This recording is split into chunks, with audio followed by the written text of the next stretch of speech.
but also perhaps a generational thing as well. You just got your licence as soon as you could. Mind you, a lot of us had been driving farm vehicles since long before we were 15. Tractors and utes on farms and things like that. There weren't any quad bikes then. They hadn't been invented, so people weren't killing themselves on those. Horses were still more of the thing. But that's just the way it was. Melody, lovely to have you on. Just finally, you're going to get your licence? Oh, one day, I'm sure, yeah. But no hurry, eh? No hurry. Hey, nice. Thanks for popping in. That's RNZ's Melody Thomas there. 5 to 5, Monday's panel. And on a final note, our weekly section on New Zealand made and known products, because we like to just give those small boutique businesses just a little bit of a nudge here on the panel. We're joined by Morgan Keating-Marr from Mama Jo's. Now, Mama Jo's is all about rescuing your grand's carpet from landfill and repurposing it. Morgan Keating-Marr, kia ora. Welcome to the program. Kia ora. Thank you for having me. Yes, I've had a look at Instagram and they come up pretty sharp. Tell us about your boutique business. Oh my gosh. So my mum is she's never been an entrepreneur before, and I don't know how she thought of it, but she just realised that there's so much carpet, so much beautiful carpet in New Zealand that goes to waste. That is New Zealand wool, and so she came up with this grand idea to buy this enormous carpet edging machine that she doesn't know how to use and has never seen before, and has created some beautiful pieces of art from it. And it's been quite a funny journey. And so that's pretty much us, is that she sits in the carport, sews it up, we put it online, people love it, it reminds them of their nans. It makes people because happy. some of these designs, the likes of Crispy Kite would go, oh my goodness me, that carpet reminds me of back in Taumaranui, and my place as well. Some of these designs are evergreen, but that idea too of repurposing, what a wonderful way to sort of enter into the circular economy. Yeah, well, and definitely the opinions do differ. We're pretty lucky. Because we know there's certainly not everybody's safe. And that much is apparent. And I think that I do know that on a larger scale, when these were in homes, they may have caused migraines. But we've tried to make them smaller and tried to make them more modern friendly. And and the repurposing, that's where it all came from, really, is we wanted to produce something that didn't mean it was much harm on the earth, and the only thing we could think of was upcycling and recycling. Pretty cool idea, Shamanthi. Yeah, definitely. I mean, rugs are all the rage. I mean, you're right about, Pinterest and Instagram and recycling, upcycling. I mean, I think it's a beautiful marriage of two things that are really on trend right now. And how's it going for you, Morgan? Thank you. And how's it going for you? How's it going? Oh, how's it going? Yeah, well, awesome. Well, the avenue of the New Zealand Made Facebook page, I mean, that is beautiful. We all owe the person who created that. We owe them a lot, but it's had some really great feedback. Anyone from because I'm 25, anyone from my age adores them, and then anybody from my parents and plus age, and obviously they like it for different reasons, for nostalgia. But I like it because it's cool. Right. Morgan Keating-Marr, good on you. Mama Jo's repurposing Grand's carpet. Thank you for that. We'll try and get. Thank you for your time. Yeah, we'll try and get a rug down to Wellington so Chris and Shamanthi next time can be sitting on it. How about that? You more northern and Auckland-based folks, if you want a really good example of upcycle recycling. See ya.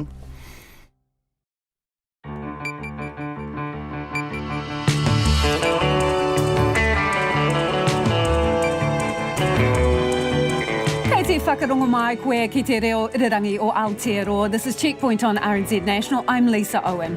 E haere nei, just when you thought the dam had been plugged, another National MP bails out.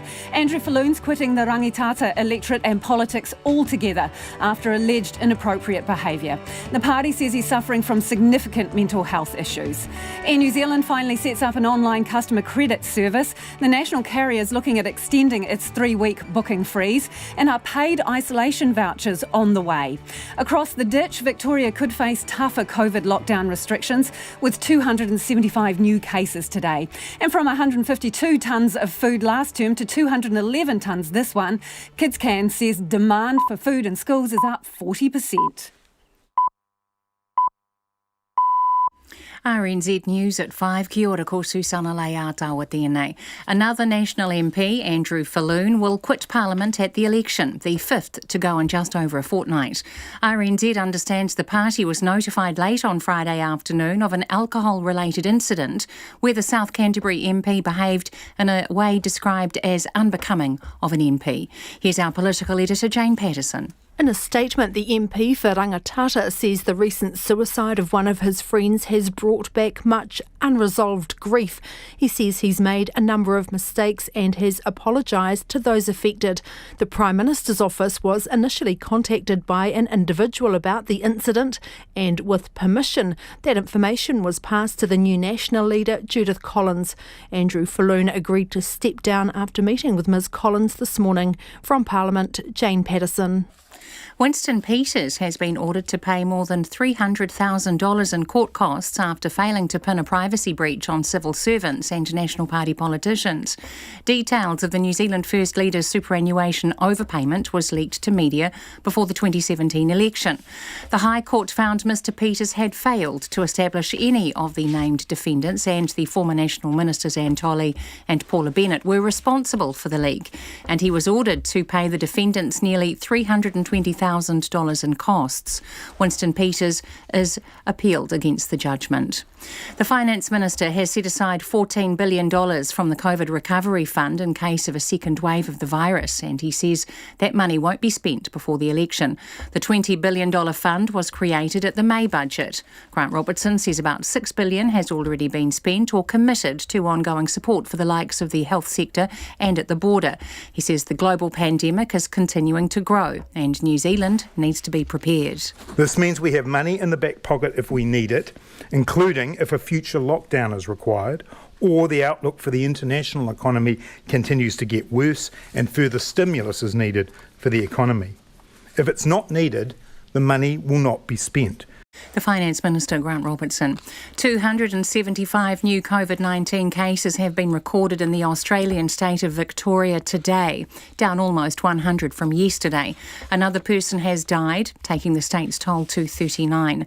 Masks will become mandatory this week, with the Premier Daniel Andrews saying further restrictions are likely. We've all got to make the best of these very challenging circumstances. We can't afford to ignore the absolute truth of what we face, and that is that this virus is not yet contained. We need to drive these numbers down. We can't ignore it. We've got to put in place a strategy that will be effective, provided that everybody across the state is a part of that strategy.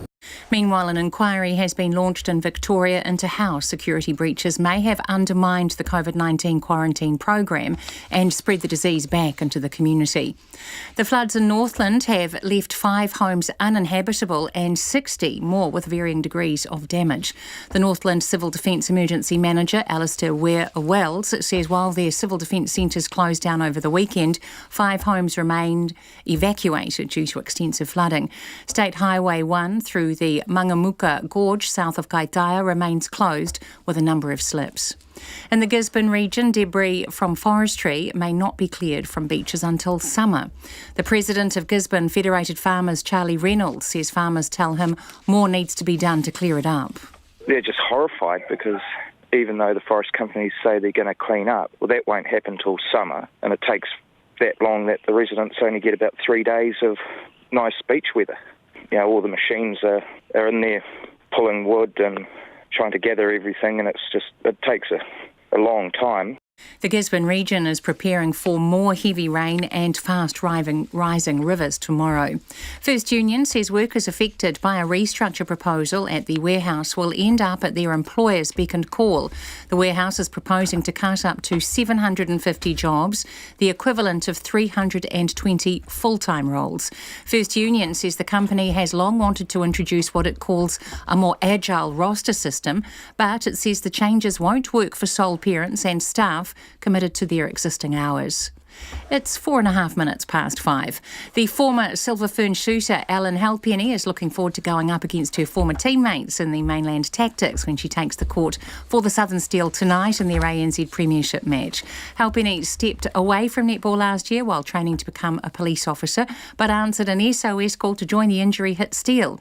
She joined her new Steel teammates just hours before they beat the Waikato Bay of Plenty Magic by 1 goal last night, and will tonight take the court against the Tactics, where she started her career.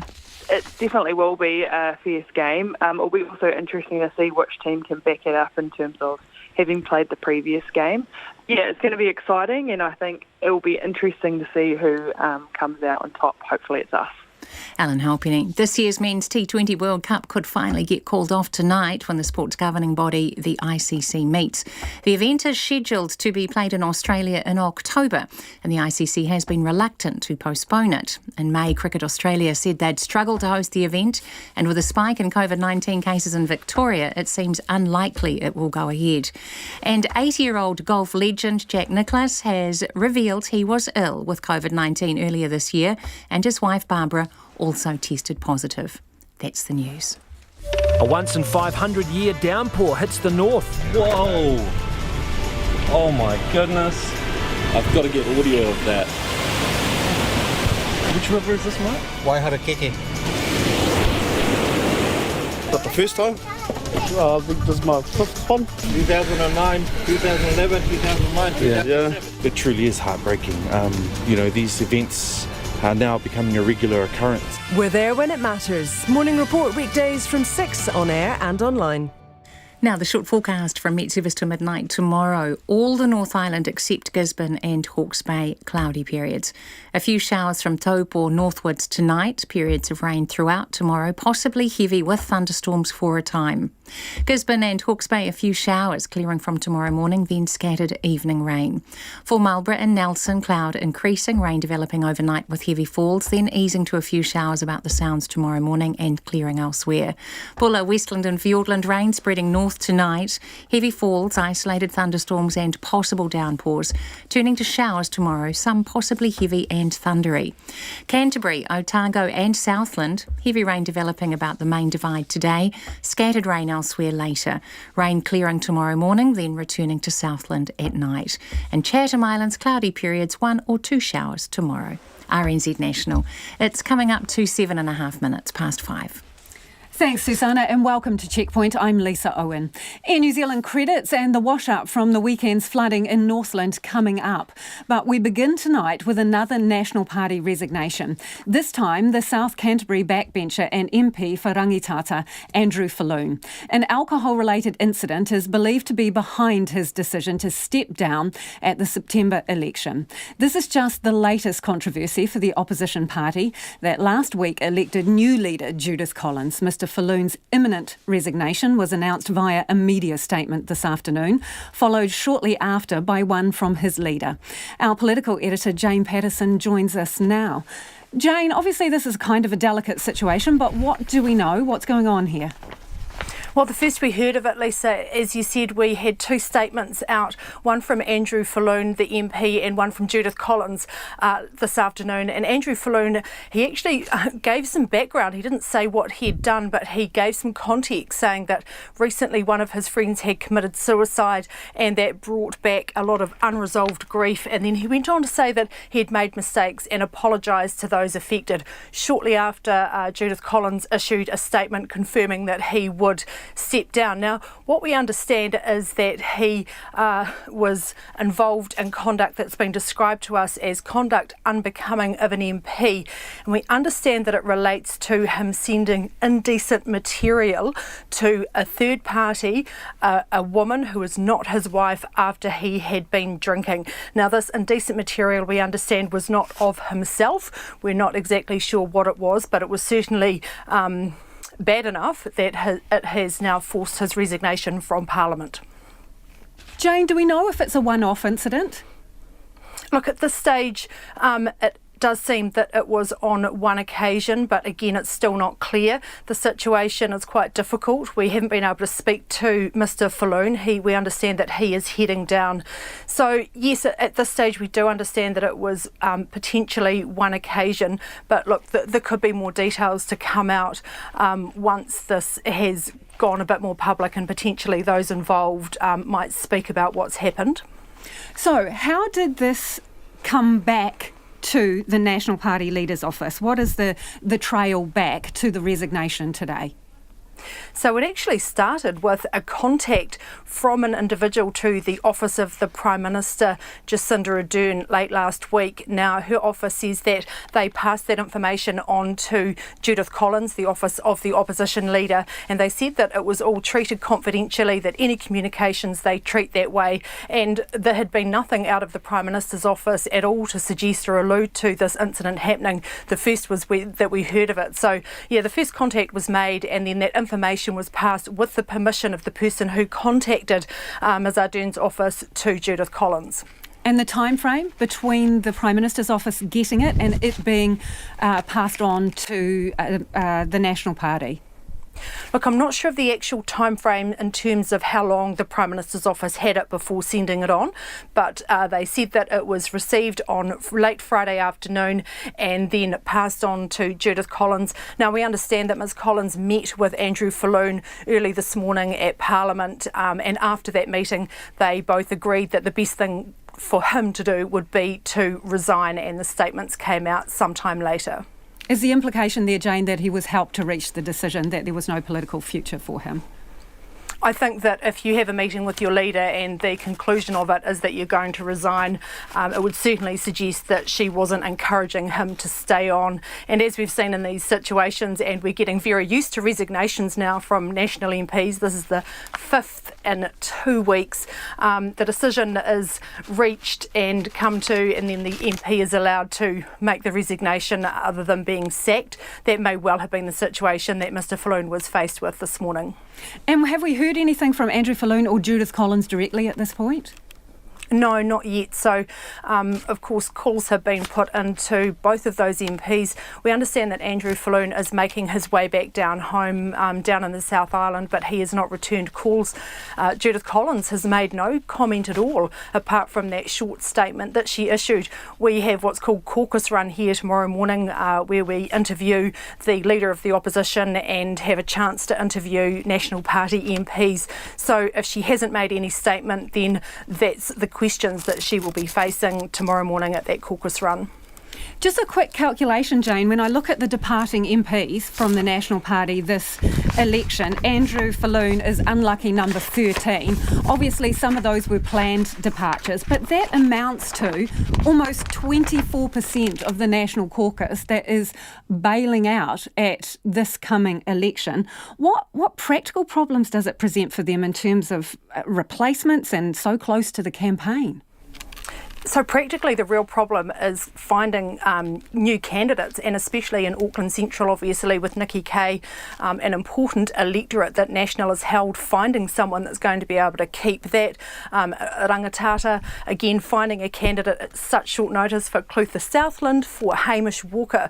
It means that you don't have necessarily the scrutiny or the candidate that's been really brought through the ranks, and potentially the most favoured candidate. So you're going to have people running in these seats who have not had time at all to position themselves as candidates. I think past that, there are, in the new government, it doesn't present too many problems except for the loss of experience that we've seen in the likes of Nikki Kay and Amy Adams. And sometimes, not necessarily so much in opposition, it is actually a chance to refresh and bring in new people. But this is certainly not the way the National Party would be looking to do that. And just looking at Judith Collins' statement, the line there that says Andrew is suffering from significant mental health issues and his privacy and that of his family must be respected. That's got to be, about the third MP from National Party departing with a mention of mental health. Is it time to start asking some serious questions about the environment in Parliament?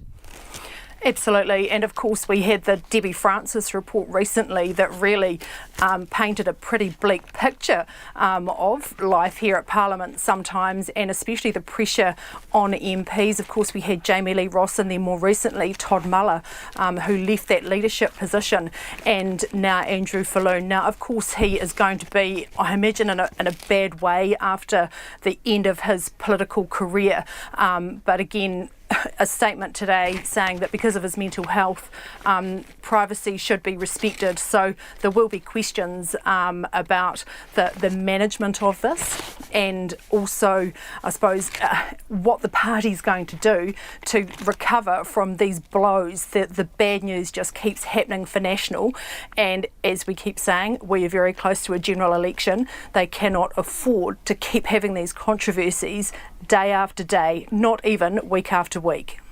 Thank you for that. That is Jane Patterson, our political editor, joining us live from Parliament there. And if you're just joining us, the latest is that the Rangitata MP, National MP, Andrew Fallon, has announced today that he will not stand again in the electorate. He is bowing out of politics altogether. In his statement, he makes reference to the fact that he has made a number of mistakes, and he says, "I apologise to those who have been affected." As you may have heard there from Jane Patterson, our political editor, sources have told Checkpoint that Mr Fallon had sent indecent pictures to a third party who was not his wife, and that this incident led to a complaint to the Prime Minister's office. That complaint was then bumped on to Judith Collins' office, the leader of the National Party. Following a conversation with Andrew today, in a statement, Judith Collins says the National Party was advised of an issue relating to Andrew late on Friday afternoon, and that we have dealt with it this morning.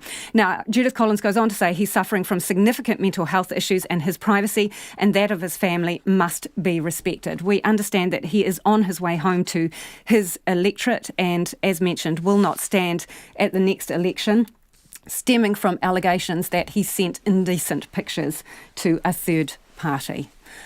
Cabinet ministers have yet to decide whether returning Kiwis should be charged for their stay in managed isolation or quarantine. Kiwis overseas are panicking at the prospect after the opposition began piling on the pressure for a fee. Here's our Deputy Political Editor, Craig McCulloch. From the other side of the globe, Anne Barnett has been proudly watching New Zealand, celebrating its success against COVID-19.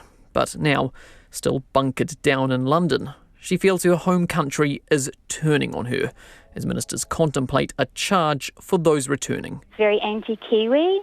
So I'm quite alienated by it and struggling a bit with wanting to come home and knowing that I'm not welcome. That's how I feel that it is, that I'm some kind of infected person that they're going to shun at the border. On March the 18th, the Foreign Minister Winston Peters told travelling Kiwis to come home before it was too late. But not even a week had passed before that advice shifted. Stay in place, he now said, and that advice still stands. Ms Barnett says she considered leaving London, but did as she was told. A lot of people did flee at the first sign of trouble and have returned back home, and they didn't have to pay. But I feel like the people who have stuck it out in Europe, trying to make it through the pandemic, are now being punished. Like, it's not fair. This afternoon, Cabinet ministers discussed the proposal to charge returning Kiwis. The government has said before it believes returnees should contribute to the cost of isolation, and that a decision on that will be made soon. But the Prime Minister, Jacinda Ardern, says it won't be today. A decision like this needs to be able to stick either way. And so we don't want to do anything that opens our quarantine regime up to legal challenge. That is why we'll make sure it's considered and that we make the decision that is right for New Zealand and New Zealanders in the long term. The opposition turned up the pressure over the weekend, with Nationals Deputy Jerry Brownlee calling for a $3,000 fee on returning adults from October the 3rd. It's a reversal of its previous position. We think that it is time that those returning meet a big chunk of their own quarantine costs. And that cost is what's front of politicians' minds on both sides of the House. The government's budget had included a $20 billion pool of borrowed money for anything related to COVID-19. So far, some has gone to the wage subsidy extension, some to extra protective gear. Today, ministers agreed to put aside $14 billion of that pool for a rainy day. such as a second wave. COVID will be with us for some time, so the wise and prudent thing to do is to keep some money in our back pocket, as we cannot predict exactly what lies ahead. What lies ahead for Ms Adams and other returning Kiwis is still up in the air. Ministers are still waiting on advice regarding a charging regime at the border. It's very stressful trying to get home from London to New Zealand. There's a lot of hurdles to jump, and to pay 3,000 New Zealand dollars is another hurdle that at the moment seems insurmountable. From Parliament for Checkpoint, Craig McCulloch. It's almost 5:20 and you're with Checkpoint on RNZ National. We're keen for your feedback. Let us know what you think of the latest resignation from the National Party. National Party MP leaving. That makes it 13 who are leaving this election. We'd love to hear your thoughts on that. Also on potentially paying for isolation or quarantine. $3,000 is what the National Party is floating, and the government is yet to decide. We'll have more on that later in the program. But you can text us on 2101, tweet us at Checkpoint RNZ, or send us an email, checkpoint@rnz.co.nz. At least some frustrated Air New Zealand customers should finally be able to access their flight credits online after the national carrier today launched a self-service tool that was months in the making. But it's still not quite finished. Customers who bought tickets with New Zealand dollars can now log on to the service via the airline's web page and book new flights using their credits, bypassing the call centre, something they've been unable to do since the pandemic forced thousands of flight cancellations. The airline also says it might need to extend the 3-week freeze on new inbound passenger bookings to keep pace with isolation capacity. And it's in talks with the government about how to manage any isolation payments for returning Kiwis. But I started by asking Air New Zealand's Chief Customer Officer, Cam Wallace, why it's taken so long to get the online credit tool working. We've been putting all the resources that we've had available to New Zealand to make sure that we got this up and running as fast as possible. But we also wanted to make sure that it worked and that it was secure and that we didn't have any problems as we brought it to market. So we've been conservative in terms of making sure it's the right product, but obviously we've been going as quick as we can. So you've tested it pretty robustly, have you? Well, we've done a lot of testing in the last 14 days and we are confident it's going to work. You know, some customers will get a lot of feedback, I suspect, in the next 48 hours, but we are very confident. Do you reckon it can handle the rush that might come on? Well, even in the last 2 hours, we've availed or used up to $90,000 worth of credit, so people are actively using it since we launched it at about 10 o'clock, so we are confident. We've done a lot of testing. This is the first tranche, so this covers about 300,000 of customers, and then we'll be extending it for even more complex bookings and for people booked in different markets over the next weeks and months. Okay, so Cam, not everyone's got access to their credit from today, is that what you're saying? Well, everyone's got access. They can use the digital tool if they're one of the 300,000 customers who've got a point-to-point booking from New Zealand. Some customers who have more complex bookings, who might have booked using different currency or booked from China or Singapore, don't have access, but what they do have access always to is our contact centre. And our contact centre, those wait times have come down significantly as we've added, nearly 500 more people to that department. But that kind of defeats the purpose, because the whole point that people have been hanging out for this is they want to see their credits and they want to be able to take some control. So already today, some of the issues that have come up that people have reported to us is they can't see their credit. It's simply not there. They get a thing that says, sorry, cannot find this credit. And the other thing is, if they have had more than one flight that is cancelled, separate bookings, these do not show up as a pool of funding, do they? A single credit. You can't combine your credits. Correct. Yeah, correct. You can combine your credits, but the vehicle for making that transaction still remains the contact centre, and the second tranche of development of the system is to add in the multiple credits. Sorry to interrupt, Cam, but you've had 60 people working on this day and night for several months, you say, and that kind of seemingly simple fundamental thing where you can pull all your credits together in one pool of money and then spend it doesn't exist on this platform? Not on this platform today, but it will exist on the platform in the weeks to come.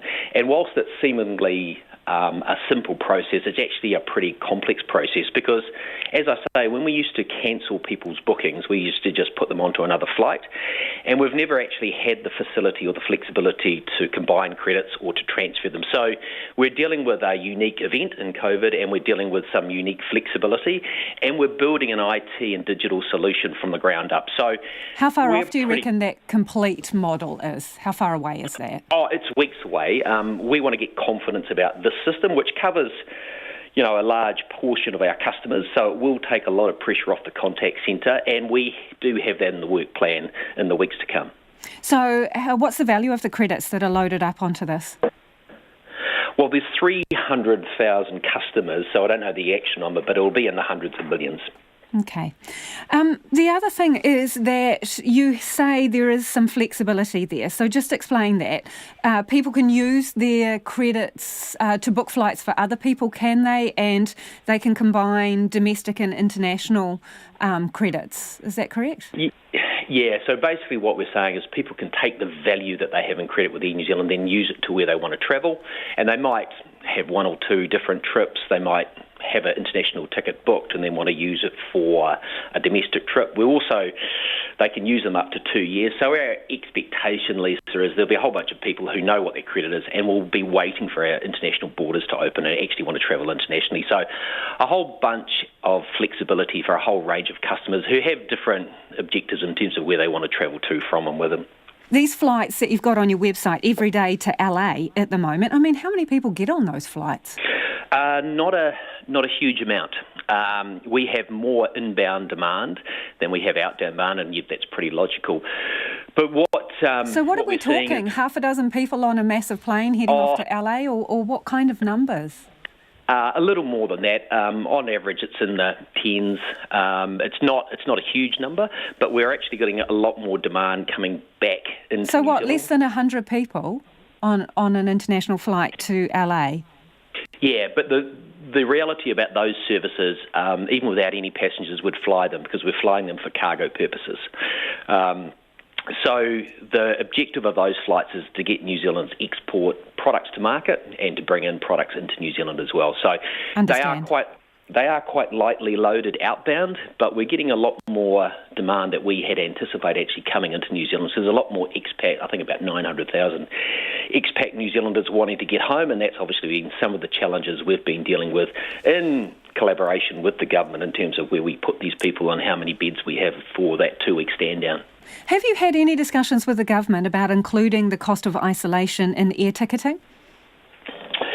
We've had numerous conversations about how to best manage it. It looks likely that a voucher system, some form of voucher system, will be the logical solution. So when you buy an air ticket, you also have to go to a third party and buy a voucher, and whether or not that is a voucher that you have to pay for or otherwise, that's up for the government to conclude their views on that. But that will maintain some discipline around how many people come into New Zealand per day. So does a bit like an ESTA when you go into the USA, you need understand. So you will have to have a voucher to come into accommodation. If a person doesn't have a voucher, will you not carry them? Yeah, well, that's one of the things we're looking at, and that seemingly is the best solution. So instead of people turning up in New Zealand not having a room or overwhelming the managed quarantine facility, we'd deal with that at point of sale. For example, you could see someone going onto our website looking to book a ticket to New Zealand, and we would have a pop-up saying, this is what you require before you board the flight or before you check in for the flight. So that's probably the most logical way of managing the demand, making sure people don't get on the flights. Cam, is this freeze on bookings going to go longer than 3 weeks? We're looking at that today. There's a possibility that it could go for 2 or 3 days longer.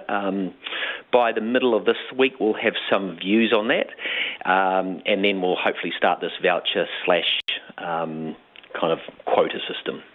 Have you had any conversations with the government about compensation for the time that you've had to freeze ticket sales, and also the fact that you will, in essence, have to ration tickets in? We haven't had active conversations with the government on compensation, but we have expressed our willingness to have that discussion at the same time when they're ready to have it. And that is Air New Zealand's Chief Customer Officer, Cam Wallace. A Northland MP is warning that farmers impacted by flooding over the weekend won't be able to survive the next season. The Civil Defence Minister visited the region to survey the damage and is hopeful the government will announce some sort of support for those farmers. Dozens of properties have been impacted by flooding, which led to the evacuation of 5 homes. And Civil Defence is on alert for more rain, with concern over septic tank sewage leaks. Alicia Foon reports. Northland and parts of the East Coast are in clean-up mode today after a deluge over the weekend. The Northland National MP, Matt King, runs about 170 breeding cows on a farm near Kirikiri. His partly hill country property has been badly damaged, with massive slips, floodgates washed away, and parts of the farm left inaccessible. It's going to be a massive clean-up. I mean, we've got farmers down in the Hikurangi Swamps. It's known as the Hikurangi Swamps. It's a big area of flat land, very fertile flat land, just a little north of Whangarei. And those farmers are suffering. Their whole farms are underwater. It's not good. He says this is yet another blow for drought-stricken farmers in need of a rescue to survive the effects of the downpour. Some farmers, they're going to be in real trouble. Like they'll lose all their income. Their farms are devastated. So those sorts of farmers that can demonstrate definite losses, they should. I believe the government should provide some sort of support or access to funds to get them through. The Agriculture Minister, Damien O'Connor, says he's closely monitoring the situation in Northland. He says officials from the Ministry for Primary Industries are doing aerial and ground surveillance work today. But at this stage, it's too early to say what, if any, support is needed. Mr O'Connor says he's been advised there are 12 dairy farms impacted in the Hikurangi Swamp area, and MPI are in contact with those farmers. Meanwhile, a civil defence volunteer cleaning up in the township of Moriwa says at least a dozen houses have been damaged by flood waters. The town just east of Kaikohe is often flooded with heavy rain. Civil defence volunteer Mike Butler says there is silt through toilets and bedrooms. About 6 houses up at Teria, approximately 4 houses down Snowden Ave. As for the valley, quite a few. While all other parts of the state highway network are open, a portion at the Mangamoka Gorge south of Kaitaia is closed after a number of slips. The Far North Deputy Mayor Anne Court says roading crews have been working hard to establish how bad the damage is, but it will take months, possibly years to fix. She says the council had a major stormwater project ready to be built, which would have helped reduce flooding in the worst hit area of Moriwa. Unfortunately, timing bit us big time on this one. And now we're just coming out the tail end of COVID, so that we're still waiting to be done. And we get this weather event. You just think, really? Drought, COVID, rain? Oh, what's next? Northland Civil Defence Emergency Management Controller Alistair Wells says their civil defence centres closed down over the weekend and 5 homes were forced to evacuate due to extensive flooding. We have identified through our door-to-door assessments that there are 60 properties in Moriwa and surrounds that are in need of assistance to pump out their septic tanks. There may be other properties that emerge over the next 2 or 3 days that haven't been picked up by our door-to-door teams.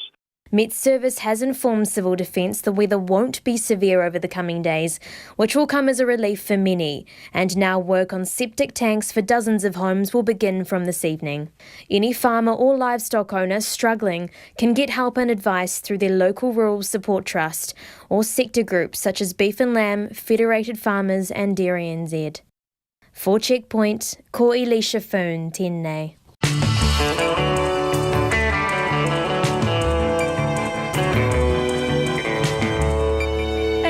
Up on Checkpoint on RNZ National, more on the sudden departure of National MP Andrew Fallon.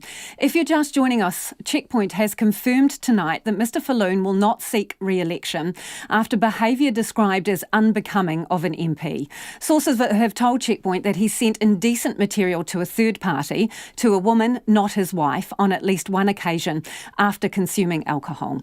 Mr Fallon, the 5th National MP to step down in the past fortnight, announced he would quit politics after a meeting with his leader Judith Collins in Wellington this morning. We have calls into the National Party and leader Judith Collins, and we'll have more on this story throughout the program. Also coming up, the warehouse closes stores, cuts jobs and hours, and a judicial inquiry begins into Victoria's quarantine program as the state reports another 275 new cases today.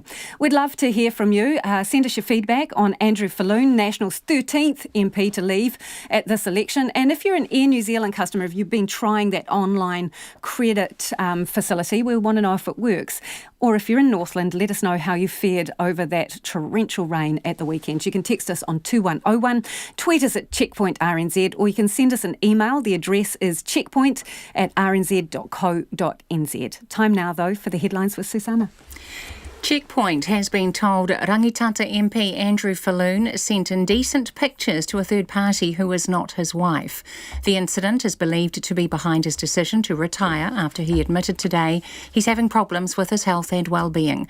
Mr Fallon's fate was sealed after a conversation he had with party leader Judith Collins earlier today. He is the 5th National MP to go in just over a fortnight. The Finance Minister has set aside $14 billion from the COVID Recovery Fund in case of a second wave of the virus. The money is part of the $20 billion left unallocated in the budget to allow for spending on the COVID response and recovery. Grant Robertson says the global pandemic is continuing to grow and New Zealand needs to be prepared potentially for a second wave. Winston Peters has been ordered to pay more than $300,000 in court costs after failing to pin a privacy breach on civil servants and National Party politicians. The New Zealand First Leader's superannuation overpayment was leaked to media before the 2017 election. The High Court found Mr Peters had failed to establish any of the named defendants, and the former National Ministers Anne Tolley and Paula Bennett were responsible for the leak. An inquiry has been launched in Victoria into how security breaches may have undermined the COVID-19 quarantine program and spread the disease in the community. 275 new COVID-19 cases have been recorded in the Australian state today, down almost 100 from yesterday. First Union says workers affected by a restructure proposal at the warehouse will end up at their employer's beck and call. The warehouse is proposing to cut hundreds of jobs, and the union says the move is all about the company's desire for a more agile roster system. A Northland MP is warning farmers impacted by flooding over the weekend won't be able to survive the next season. Matt King says his hill country farm near Kerikeri has been badly damaged, with massive slips, floodgates washed away, and parts of the farm left inaccessible. Those are the latest news headlines from RNZ National. Our next news and weather update is at 6. Thanks, Susanna. If you're just tuning in, this is Checkpoint and I'm Lisa Owen. And it's time now for the business news. And Nicholas Poynton joins us in the studio. Hi, Nicholas. Hello. Hey, service industry. You telling me that it seems to be on the rebound? What are the numbers? So on Friday we got the numbers out of the manufacturing sector, and today we finally got the June data for the services sector, and this is coming out of the BNZ Business New Zealand Performance of Services Index, which rose to 54.1 points. So that's up about over 16.5 points. And just remember, any reading above 50 signals expansion, anything below, contraction.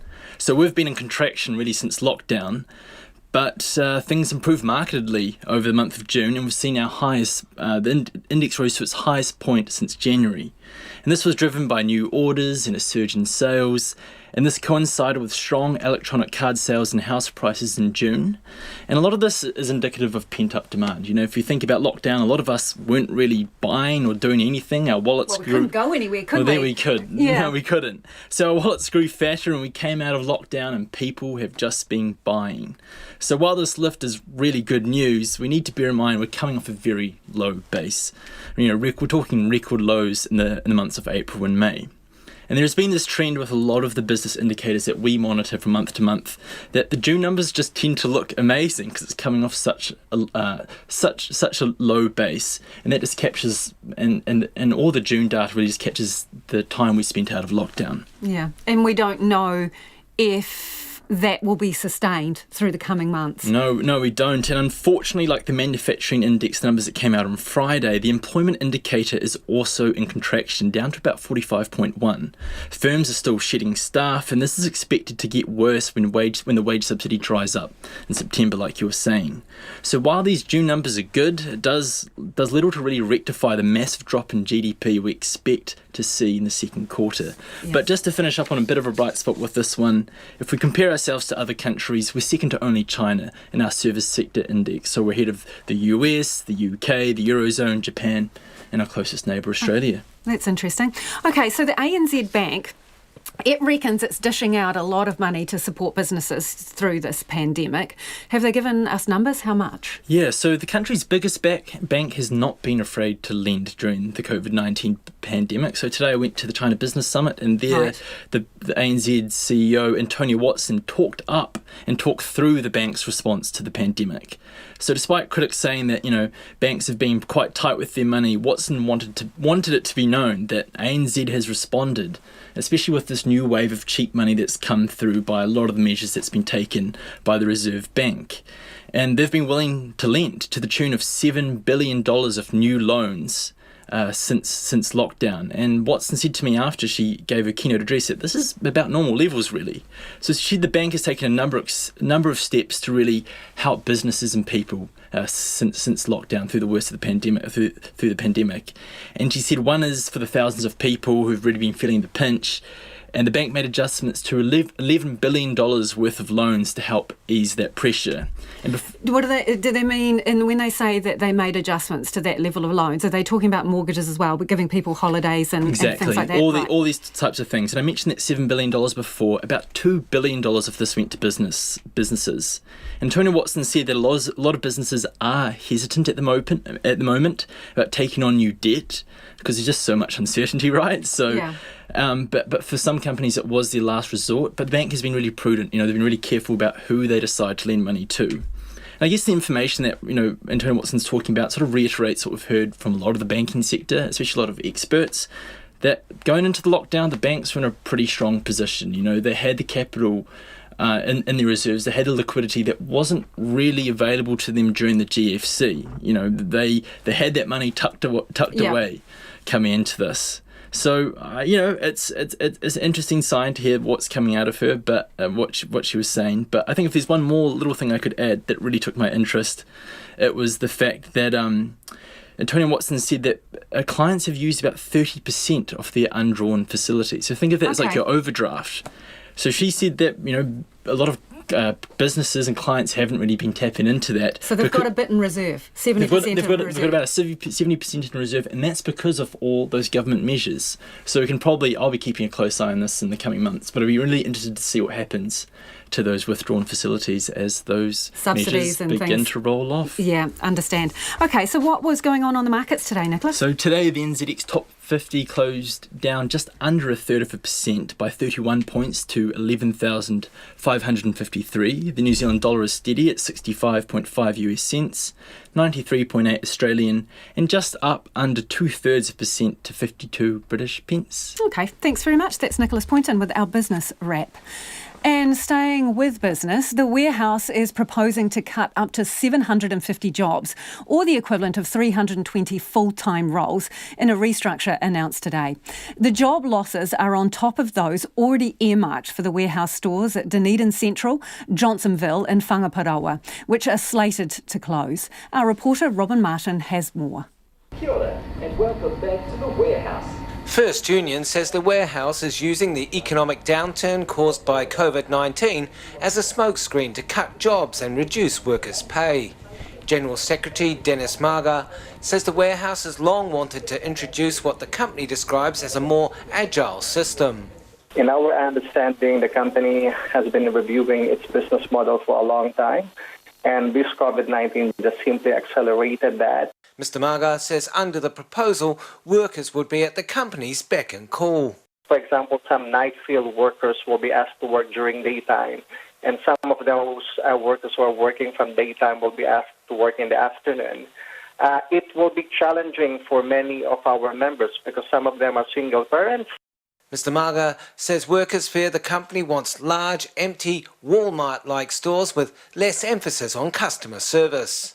That is the general feelings of our members right now, that if the warehouse continues to reduce the workforce, then there are no enough staff to serve the customers. Our members are very passionate about their community, but they are really fearing that if ever they go ahead with this restructuring, there are minimal number of staff on the floor. Good morning, The warehouse declined an interview, but in a statement, Chief Executive Officer Pejman Okavat says the proposal is a response to changing shopping habits and in particular the growth in online sales. Mr Okavat says over the past 3 years, online sales have grown by 23%, while in-store customers are shopping at different times of the day and at weekends. Warehouse staff were instructed not to talk to media today. Those RNZ did speak to say they're not happy about the cuts, but grateful to still have work. Shoppers outside a warehouse visited by RNZ had mixed views on the job cuts. Kerry-Ann Gill is not impressed. Priority should be the employees. It should never be about the money, and it shouldn't be about the bottom dollar for the shareholders. It doesn't matter if it's COVID, doesn't matter if it's anything else. They should do anything they can do to help the employees. Jude Ardern says being able to call on a staff member for help is important. Service seems to be a thing of the past now. Human contact is such a valuable thing, I think. I think we need more human contact rather than less. But online shopping fan Ben Oliver could see the company's point of view. It is bad timing and all that, but I work in retail myself, so it is a bit scary that there are so many people losing jobs at this sort of time. I do feel for them, the ones that lose the jobs and that, but in the end it is a business and they do have to run, to make a profit. So if they feel they need to, well, it does suck for the people that lose their jobs. Kia ora, and welcome back to the warehouse. Meanwhile, Dennis Marga says businesses have to accept their share of the burden of the economic downturn and understand some stores may not do as well as others. The Warehouse Group, which has been paid about $52 million in COVID-19 wage subsidy, says today's proposal does not affect its Noel Leeming, Warehouse Stationery or Torpedo 7 brands. Mo te hōtaka o te ahi pōnei, ko Robin Martin-Aho. Staff at an Auckland school are preparing for what is expected to be the worst term yet for students turning up without lunch. Kids Can says demand from its network of 787 partner schools has skyrocketed as families struggle to deal with the economic impacts of COVID-19. One of those schools is Flatbush Primary. Its principal is worried about the road ahead. Cameraman Nick Monroe and reporter Nick Trubridge have the story. Tamarangi. Peanut butter, darling, and look, some fruit pots and some peanuts with the chocolate in it. Flatbush Primary School teacher aide Angie Harris has fed a fair few hungry kids in her time. And with communities like hers reeling from the economic impacts of COVID-19, this winter is shaping up as the most grim yet. When I first took this over, I can remember the other lady had about 9. Then it grew to about 20, but now I'm getting like 50 or 60 children, so average from 50 to 60. Being today, I don't know how many are away, but yeah, it does increase. It's 12:30 at the South Auckland Primary School and lunch is being served. A steady stream of hungry kids of all ages and sizes is filtering through the staff room. Angie passes each a peanut butter sandwich. Fruit pots and scroggin are also on offer. There is plenty to go around, but Harris says some of the kids here still hold back. I have seen ages ago I had also a little boy and he complained of a sore stomach and he was just sitting there. So I did ask him, have you had breakfast? Have you had anything to eat? And he was too shy to tell me no. And so I basically just gave him something from, because I used to work in a tuck shop across the school over there, and just gave him a fruit bottle and made him a sandwich. And the look on his face was like he was happy. It's the start of term 3 today, and Flatbush Principal Barnapa Avatea tells me families make a real effort to send their kids to school with lunch on the first day back. But Harris says there's no doubt times are tough, and getting tougher. It's just really hard out there with finances. And particularly hard at the moment for a lot of families? Very hard for a lot of families, and you see it. And I do know that they don't get a hot meal. So this is basically probably their daily. And if they want extra from the fruit pots and that, I give it to them. I'm not going to say no. Avatea beams as he shows us around his school and introduces us to smiling kids. But he too is worried about the rest of the year. Winter time is always a more expensive season with increased power bills and all those costs that are attached. But with COVID-19, it's just added an extra layer of pressure on families, and most certainly, once September comes and the pay subsidy scheme is ended, we're going to experience, potentially more challenges again.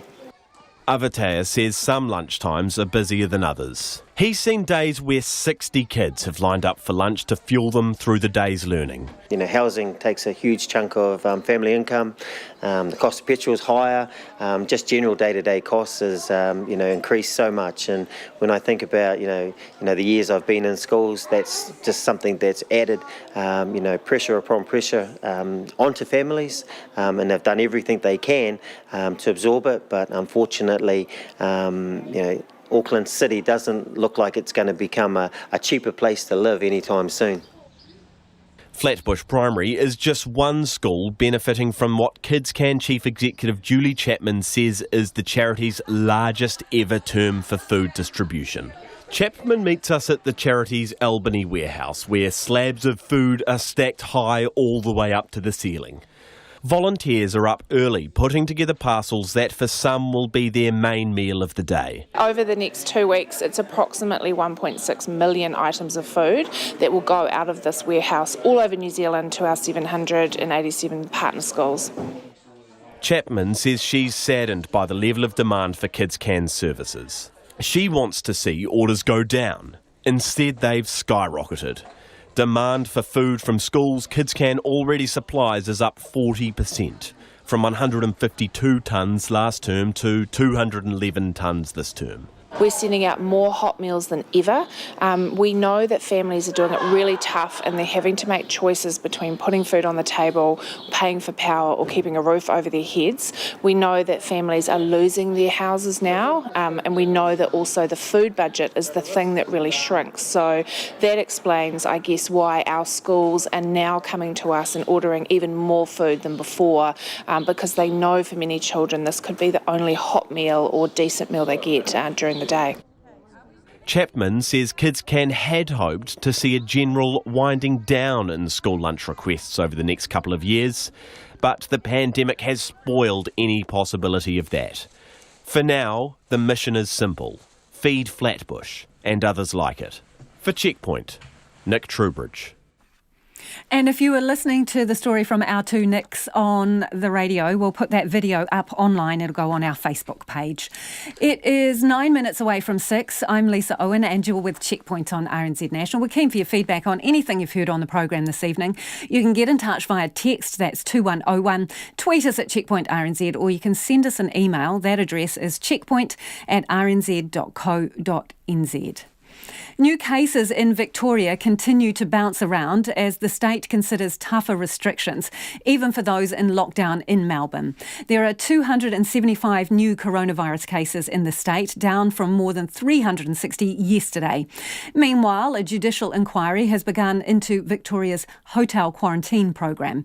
Our World Watch reporter Max Toll has more. That's 275 new cases since our last update. Another day. 247 of those cases are under investigation by our rapidly expanding public health team. Another bleak set of figures that suggest Victoria is nowhere near getting its second wave under control. The Premier, Daniel Andrews, knows these are tough times.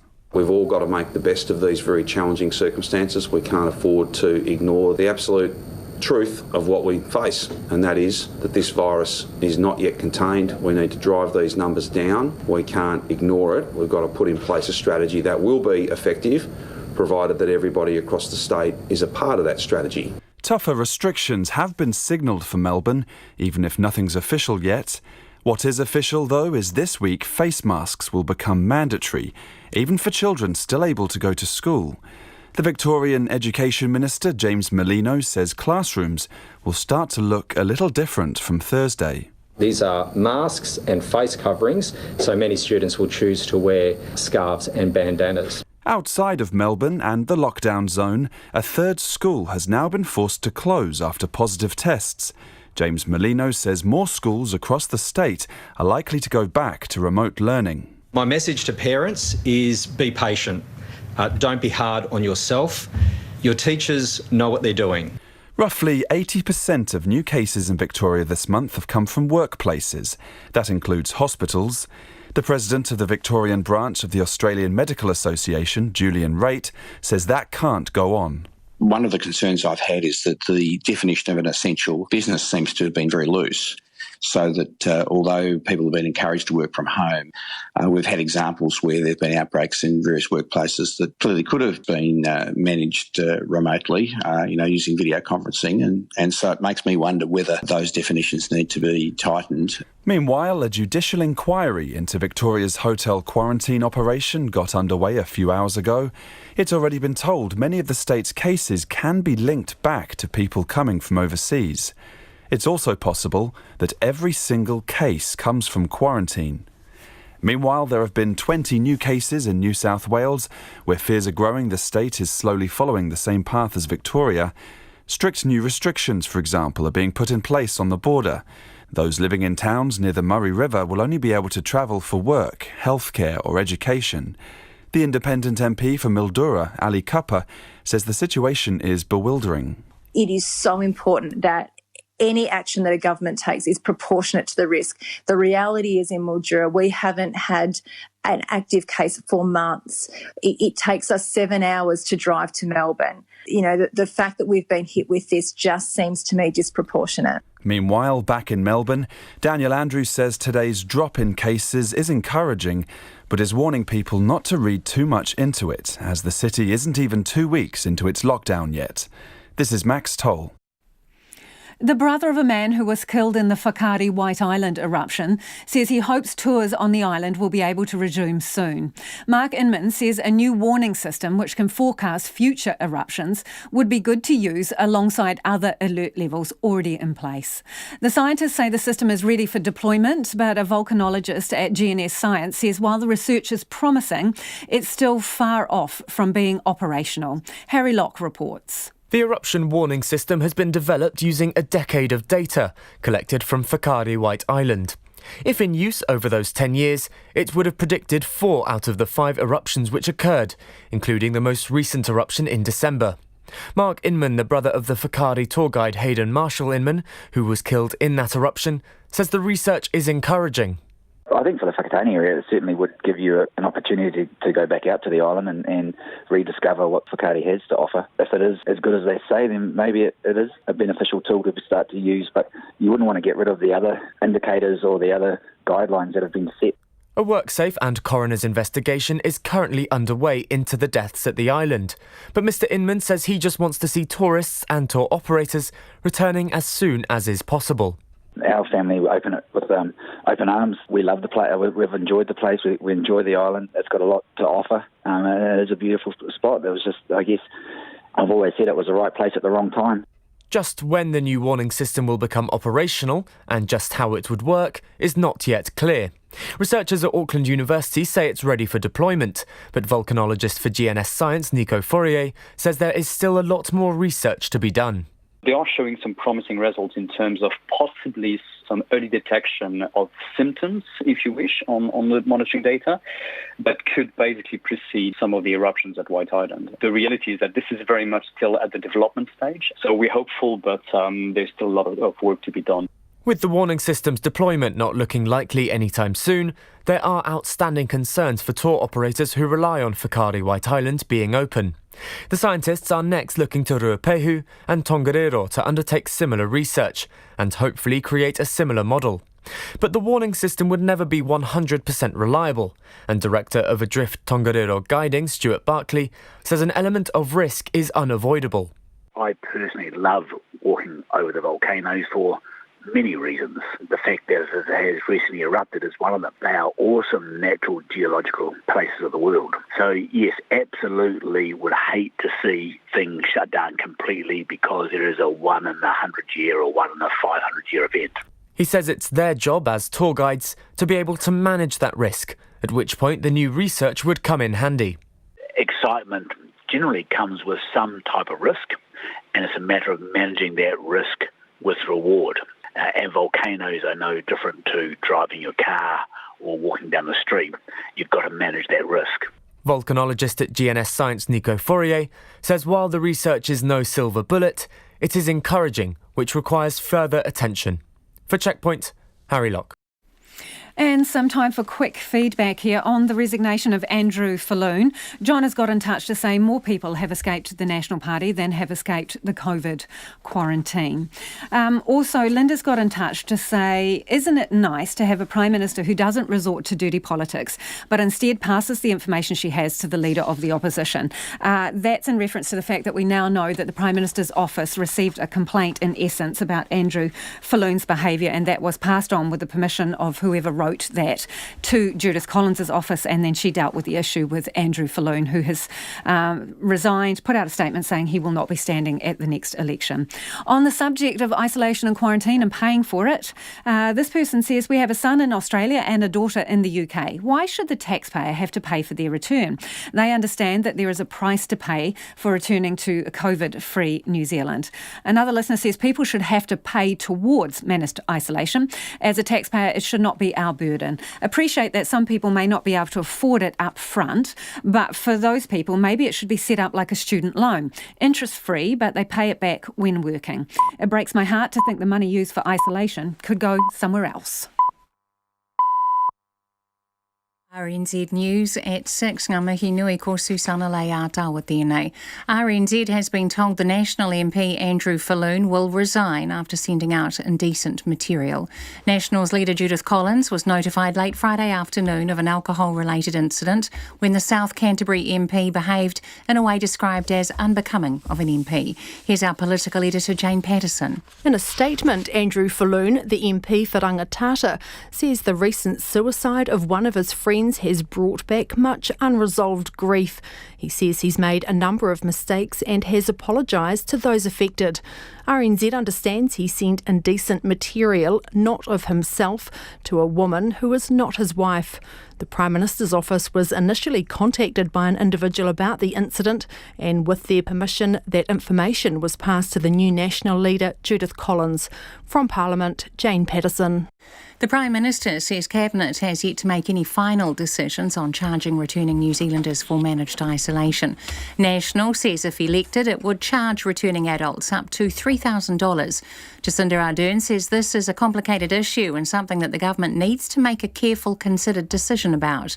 She says Cabinet's first priority is making sure the managed isolation system is robust. What we will not do is make policy on the fly or make haphazard decisions, because that could run the risk of undermining our entire quarantine regime. A decision like this needs to be able to stick either way, and so we don't want to do anything that opens our quarantine regime up to legal challenge. Jacinda Ardern. Air New Zealand's new online service is working to combat a backlog of more than 300,000 customers who are owed credit because of COVID-19. The airline has worked for months to create a system where customers whose flights were cancelled due to COVID-19 can be managed through the website. Air New Zealand's Cam Wallace told Checkpoint more than $90,000 was redeemed in the first 2 hours of its launch. With COVID, we've actually been cancelling flights for months and months, and we actually have no visibility about when we'll be flying back to some of these destinations. So that's required us to build a new digital platform. The other reason it's taken a while was we added in layers of flexibility to give customers more length of time to use their flight credit and also their ability to pull them. Cam Wallace says it will now develop the system further to handle complex or group bookings. The government has put $30,000 towards flood relief in Northland. The Civil Defence Minister Peeni Henare says the funds will help affected communities get back on their feet. He's also announced support including skip bins for water-damaged homes in Whangare and Moerewa, which will also get septic tanks delivered. The floods have left 5 homes uninhabitable and dozens more damaged. State Highway 1 through the Mangamuka Gorge south of Gaidaya is still closed with a number of slips. First Union says workers affected by today's restructure proposal at the warehouse will end up at their employer's beck and call. The Red Shed wants to cut up to 750 jobs, the equivalent of 320 full-time roles. First Union General Secretary Dennis Magger says the company has long wanted to introduce what it calls a more agile roster system. Some night field workers will be asked to work during daytime, and some of those workers who are working from daytime will be asked to work in the afternoon. It will be challenging for many of our members. Dennis Magger says the changes will be particularly difficult for some, such as sole parents. The warehouse says a more flexible roster system will set the company up for future success. The rapper Kanye West has bewildered his audience at his first campaign rally in his bid to run for President of the United States. The 43-year-old has previously supported Donald Trump. Our correspondent, Jaguta Dave, has more. Kanye West spoke to a crowd of people in South Carolina wearing a protective vest and with 2020 shaved into the back of his head. He spoke on a variety of subjects ranging from opioids, gun control, and his own personal experiences regarding abortion. West also made controversial comments about abolitionist Harriet Tubman during a segment about economic inequality. He's missed the registration deadline for ballots in several states and has left many people wondering if he actually intends to run for president or whether he's generating publicity for an upcoming album. Chagruti Dave in Washington with that report. It's 4.5 minutes past 6. Black Caps Ross Taylor, Tim Seifert, Colin Munro and Ish Sodhi head to the Caribbean next week to prepare for the CPL 2020 competition and their first taste of competitive cricket in several months. While the Indian Premier League has been delayed indefinitely due to COVID, the CPL is still going ahead. Ross Taylor will play for the Guyana Amazon Warriors. Tim Seifert and Colin Munro are in the Trinbago Knight Riders, while leg spinner Ish Sodhi is at St Kitts and Nevis. All 4 are at Mount Maunganui this week for a Black Caps training camp, and Taylor says he'll leave for the Caribbean next week, all going to plan. A few of us going over, and we're all at different stages, so that's where we're obviously going to be specific in the way we train, but it's still not 100, but we'll just have to wait and see. Ross Taylor. The National Rugby League Premiership winning coach Paul Green has left North Queensland with more than a year remaining on his contract. Green took the Cowboys to the NRL Premiership in 2015 and they were runners-up in 2017, but they have slumped to 12th in their year's competition, 1 spot above the Warriors. Green is the 3rd NRL coach to lose his job this season after the Warriors ex Stephen Kearney and Dean Pay quit Canterbury. Chelsea's beaten Manchester United 3-1 to set up an all-London FA Cup football final against Arsenal. Meanwhile, Tottenham beat Leicester 3-0 in their Premier League match today. That's the news. Tonight on Nights, we're joined by Pōneke artist Mystery Waitress, who is live in the studio for a sofa session. And we hear new releases born from quarantine in the sampler.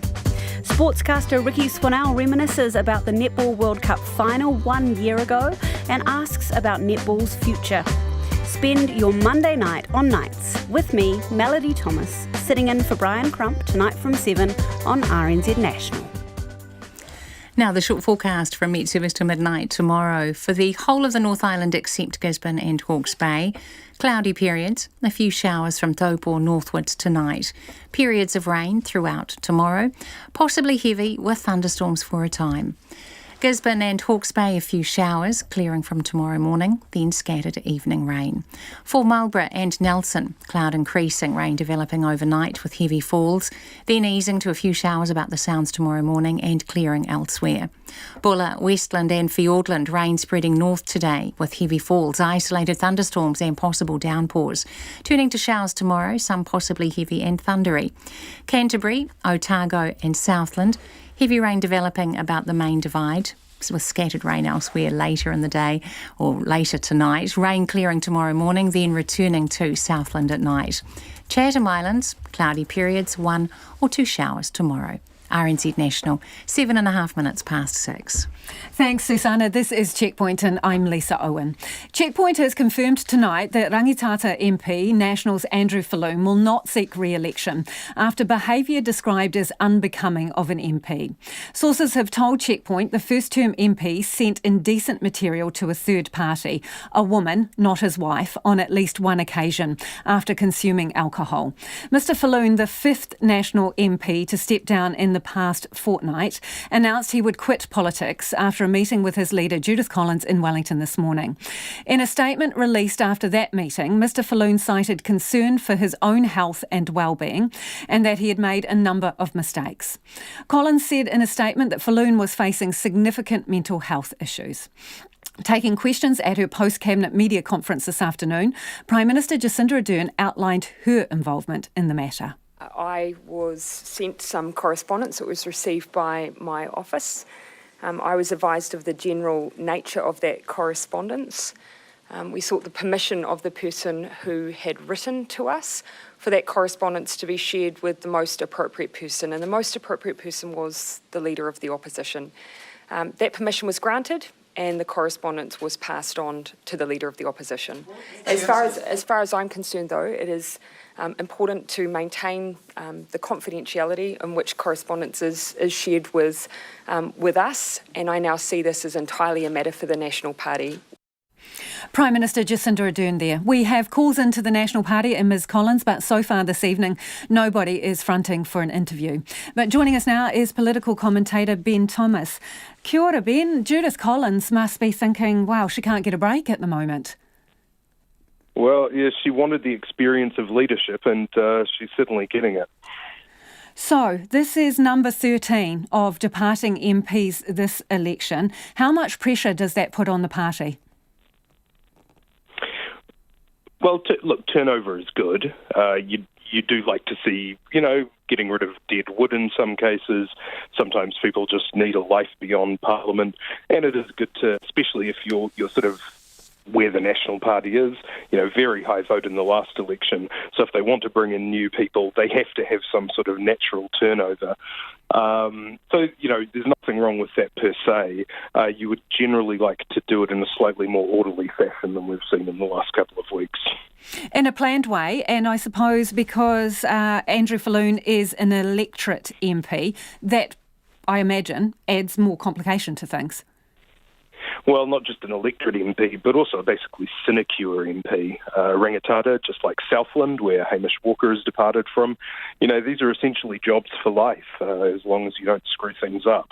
And, and so if you're faced with the prospect of getting somebody in there for, upwards of 30 years perhaps, it really does pay to be able to do some due diligence. You want to see them prove their mettle in campaigning, within the electorate itself, see how they work rooms, see how much they've dedicated to the party, and not be sort of making these snap decisions, which are kind of going to be required in the coming up to the campaign this year. Obviously, this is an issue related to Andrew Fallon's own personal behaviour, but with a new leader in Judith Collins, how is this going to reflect on her? Well, you can only control the things that you can control. Obviously, Judith Collins didn't have any input into the conduct that's been alleged or been apologised for. You would say that both the Prime Minister in receiving the complaint and passing it on, and Judith Collins as the Leader of the Opposition receiving the complaint and then acting on it swiftly, have both done what you would expect of parliamentary leaders. Okay, so are you expecting any others to depart the National Party? Well, I think it would be fair to say I wasn't expecting this one today. Wasn't expecting Nikki Kay last week.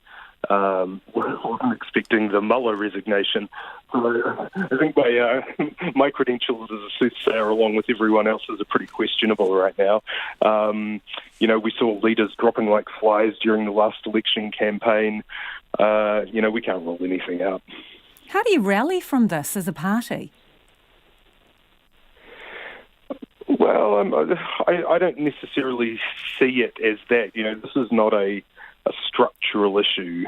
This is one MP's behaviour, which is obviously very contrite about, feels very bad about, and is under a lot of pressure. He's done the right thing and removed himself from the party and from standing again.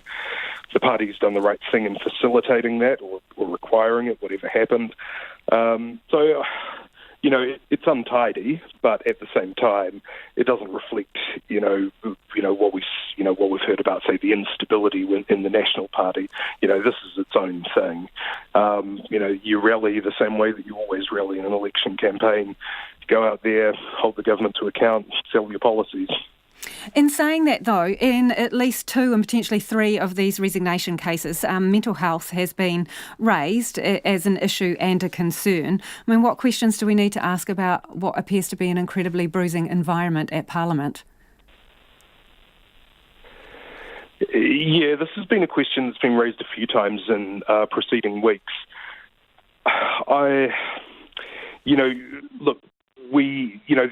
There are issues of toxic culture in politics and in the media.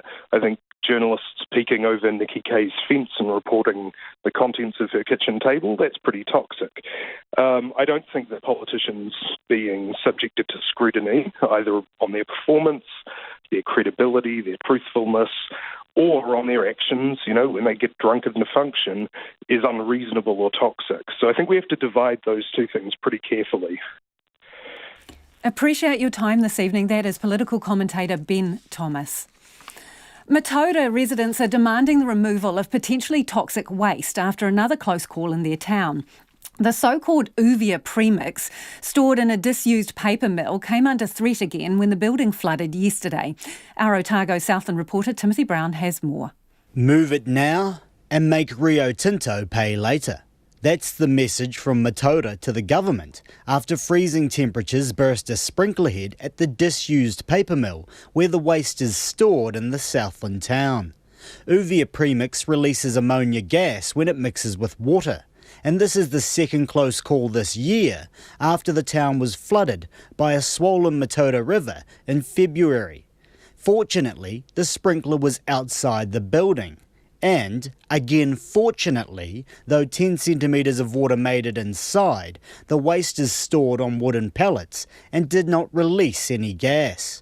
But Gore District Mayor Tracy Hicks says the latest incident is further cause for concern. Nobody is denying in any way, shape or form that this is a risk, and that's why all the effort's gone in to get rid of this stuff as fast as possible. And I know from a council perspective, there's been a huge effort go in to get to the point we are now where we've got a deal that is actually working. There are other sprinklers inside the paper mill, which may also be susceptible to freezing temperatures. According to the resource consent, the system was designed with the fire risk of Uvia premix in mind, and not the risk of the toxic gas it may release if wet. Mr Hicks says he has further questions about the sprinkler system. From my understanding, it was just the one, and it was an external one on the outside of the building, not inside the building. But yes, there are sprinklers in there, and it's a conversation I want to have reasonably soon about just their need to be active at this point in time. Tracy Hicks acknowledges the frustration of Matoda locals, and that the current agreement between central government, local councils and the smelter's owners doesn't expedite the removal of the material. In fact, when Rio Tinto ceases production at Tiwai Point next August, only about half of the more than 10,000 tonnes that originally was moved into the paper mill without consent and under the cover of darkness will be gone from the town. Sort Out the Dross spokesperson, Cherie Chapman, says that's not good enough. The money is actually there, so we have $4 million allocated for the transporting of that dross material. Use it quickly, use it now. She says neither the government nor Rio Tinto are putting the people of Matoda first. They are so anxious, and every time something happens, their anxiety goes up. No person should live with that. No community should live with that. And I'm really sorry that this government and the Rio Tinto and all the bigwigs have not sorted that out, because it's just cruel to a community that's already had enough. Matoda Ward Councillor Neville Phillips says the government needs to front up with the cash to get it out of the paper mill. Move it first, and then we'll figure out who's going to front up with everything from then on. Just let's remove it from the most hazardous place in Southland for a start off, and then figure out who does the rest of it. Because Matara's not the only place in Southland that it's stored in. Neville Phillips says a petition going before Parliament on Wednesday calls for just that. And ongoing legal action by the Environmental Defence Society should finally answer the question of who picks up the bill. For Checkpoint, Timothy Brown. It is almost 18 minutes past 6 and you're with Checkpoint on RNZ National. Locals in Te Tairawhiti are preparing for another storm after a deluge of rain at the weekend flooded a highway and sent forest slash tumbling down the river to beaches. While having to deal with rising rivers, residents say their beach is ruined and they want action. Tom Kitchen reports. The paddocks have been turning to mud, slips are covering the roads, and some people are even pleading for the drought to return. There's been too much rain this weekend, and there might be even more to come. Gisborne's Federated Farmers Acting President Charlie Reynolds says the wood covering the beach from forestry, known as slash, needs attention. Farmers around Tolaga Bay, where it's the worst, tell Mr Reynolds there's no beach because you can't actually see the sand. They're just horrified because even though the forest companies say they're going to clean up, well, that won't happen till summer, and it takes that long that the residents only get about 3 days of nice beach weather. You know, all the machines are in there pulling wood and trying to gather everything, and it takes a long time. Labour list MP for the East Coast, Kerry Allen, says the same thing happened in 2018, and action must be taken as it's tough on communities. These events aren't 1 in 500 years, they aren't 1 in 100 years. Like I said, this is not even 2 years since the last major flooding event at home. And it's really concerning time for all involved. Life shuts down for a period of time. Tolaga Bay Civil Defence Emergency Manager Greg Shelton says if the rivers rose another metre, it would bring them back to the treacherous levels of Cyclone Bowler in 1988. All the low-lying areas would have been covered in not only water but in silt and logs as well. And so we're only looking at another half a metre, and we would have been in big trouble. But they're preparing for fast rising rivers tonight and another deluge tomorrow, potentially bringing more evacuations and more flooding. Mr Shelton says the slash is going to get worse before it gets better, but forestry companies are doing their part. It's terribly sad, and I refer back to when I was a kid at school. You walk along the beach trying to find a bit of driftwood to do a project at school. Well, now you walk along the beach and you can't even find the sand. So, look, forestry's here. There have been a lot of mistakes made. I feel confident that they're working very, very hard to put things right. Gisborne Mayor Riette Stoltz won't comment on the slash as there's ongoing prosecutions between the District Council and forestry companies. But she says the council is on the ball, ready to respond if the weather gets worse. Even though the rain has subsided a little bit, doesn't mean that more movement won't happen. So we are asking our community, we are ready to take on whatever comes our way, but we also need your help. If you don't have to travel, please don't travel. Gisborne District Council is asking all heavy trucks to restrict travel until 4 o'clock tomorrow afternoon. They're pleading that motorists stay off the roads unless absolutely necessary. It's now a case of preparing for even more wild weather. Mo te hōtaka o te ahipo nei, ko Tom Kitchenaho. A proposal to build 2,000 houses over 2 decades in Porirua is desperately needed. But at what cost? One of the developers has pleaded guilty to doing environmental damage in the Hutt Valley years ago, but says he still doesn't believe he did anything wrong. More than 100 submissions have been made on the proposed development, which sits directly across from a protected wetland. And a streamlined process means that once it's signed off by the Environment Minister, there is essentially no way to appeal the decision through the Environment Court. Rachel Thomas reports. New Zealand desperately needs houses, and Malcolm Gillies wants to build 2,000 of them in Porirua. He wants to build the properties on 350 hectares of land on Plimerton Farm, which sits on the east side of State Highway 1 and looks over rolling hills and the Porirua Harbour. Our vision out there is to develop an integrated subdivision with a number of different typologies, so that there's basically houses for everyone, and with a view to making the most of the landform, and at the same time, there's 346 hectares there, and only half of it in the end will be actually developed into housing. The rest will be walkways, retired into native bush or large farming lots. The site is currently farmland. The Porirua City Council is allowing the plan to go through a streamlined planning process, which speeds up the consenting process to rezone the land from rural to urban to allow the build to begin. Directly across the highway is a protected wetland known as Taupo Swamp. Plimmerton local Bill McCauley is the chair of Friends of Taupo Swamp and Catchment, a group which has spent years planting trees and clearing blackberries from the wetland. He says there's no way the development won't create runoff into the wetland. What's proposed on the hills behind is that the soil will be taken off the top of the ridges, building platforms created, and inevitably sediment will come off there and run down into the main stream that's over here to my left. So that concerns us greatly as to how you can prevent that kind of sedimentation. One of his key concerns is about Malcolm Gillies. Bill McCauley says he's done damage in the past. The developer doesn't have a great track record. You know, you've got to question, is that a suitable person to be involved in development of such a sensitive area as this? In 2013, Malcolm Gillies pleaded guilty to disturbance and excavation of 4 Hutch River tributaries and was fined $15,000. He says one of his contractors ran over a stream that was hard to see. I think it was a very minute infringement, quite frankly.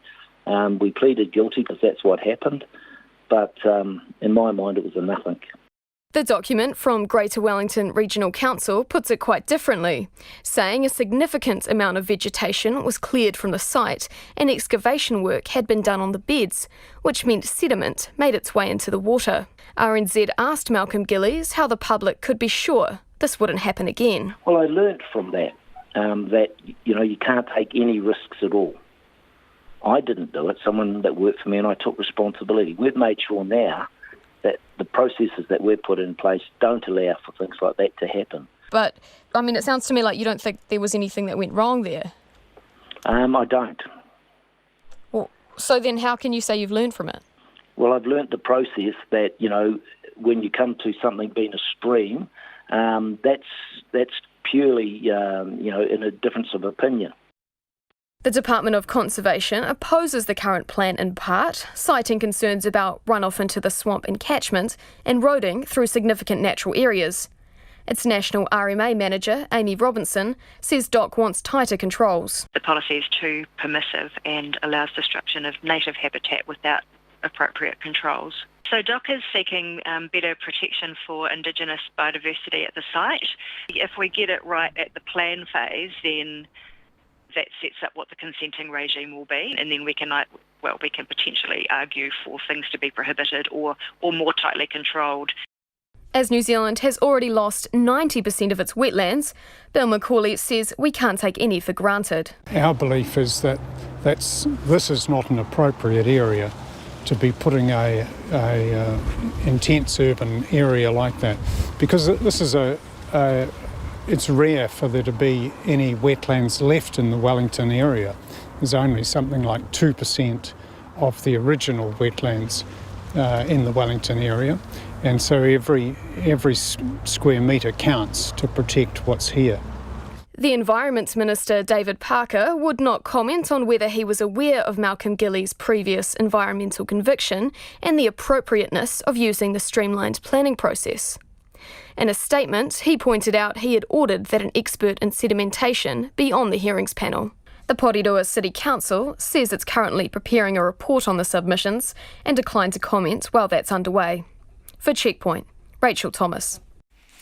In the UK, the British Prime Minister Boris Johnson says he'd be extremely reluctant to impose another lockdown if there was a second wave of coronavirus. But health and government officials are warning the country's test and trace system isn't working well enough. The BBC's Hugh Pym begins this report in the city of Blackburn, which is currently seeing its own resurgence of COVID-19. Blackburn, part of an area which has seen one of the biggest recent increases in coronavirus cases. It's been identified by national health officials as needing enhanced support for tackling the virus. The local council has introduced its own measures, including limiting household gatherings. I think the 2 metre distance is more or less gone, but that's not the council's fault. That's down to silly people, isn't it? we need to take control of the virus, and I think at the end of the day, if everybody just needs to obey the rulings. An investigation's underway at a Blackburn mosque after around 250 people attended a funeral. There's been a positive test result and the congregation contacted. Mosque leaders say there was a misunderstanding over the guidelines for a limit of 30. In communities like this, the test and trace scheme is vital, finding people who've been in contact with those who've tested positive and telling them to self-isolate. But the local public health chief said today the national system wasn't yet effective. We could risk seeing an exponential growth because up to half of the people that may have been infected by an index case, by the first case with the virus, will themselves not know they are infected or at risk of infection and get tested and self-isolate. The Department of Health said the test and trace service was working closely with local authorities in England to help manage local outbreaks, and data was shared daily. In the week ending July the 8th, officials managed to get through to 78.7% of those who tested positive. That was up slightly on the previous week. They were asked to give details of their recent contacts. Of those, 71.1% were reached and asked to self-isolate. That was down slightly. In total, since the scheme was launched in late May, 156,000 contacts have been traced. Speeding up test results and getting to more contacts is seen as crucial as winter approaches. Experts say this is especially important in places where infections are seen to be on the increase. There has to be very large testing in those areas with tracing to be able to keep the epidemic under control. And certainly I think that's where that, if you like, rise in the ability of us to test and the number of tests is incredibly important. A cluster of cases linked to a call centre has been identified at Bells Hill near Glasgow, ironically part of the testing and tracing system. Another example of the local outbreaks which health officials around the UK are striving to identify and stamp out. And that was Hugh Pym reporting there from the UK. Before we go, if you've been listening on the radio, don't forget you can go back online and check out some of our video stories, including Rachel Thomas's investigation into that proposed housing development in Porirua on Plimerton Farm. We'll put that up on our webpage. First up, we'll be back first thing tomorrow morning. RNZ News headlines at 6:30. Rangitata MP Andrew Fallon is said to have sent inappropriate material to a teenage girl, and the incident is behind his decision to retire from Parliament. The Prime Minister says Cabinet has yet to make any final decisions on billing returning New Zealanders for their managed isolation. Meanwhile, the Finance Minister has set aside $14 billion from the COVID Recovery Fund in case a second wave of the virus, if there is, and he says that money won't be spent before the election. And Air New Zealand's new online service is working on a backlog of more than 300,000 customers owed credit because of COVID-19. Our next news will be at 7. Tonight on Nights, we're joined by Porniki artist Mystery Waitress, who is live in the studio for a sofa session. And we hear new releases born from quarantine in the sampler. Sportscaster Ricky Swanell reminisces about the Netball World Cup final 1 year ago.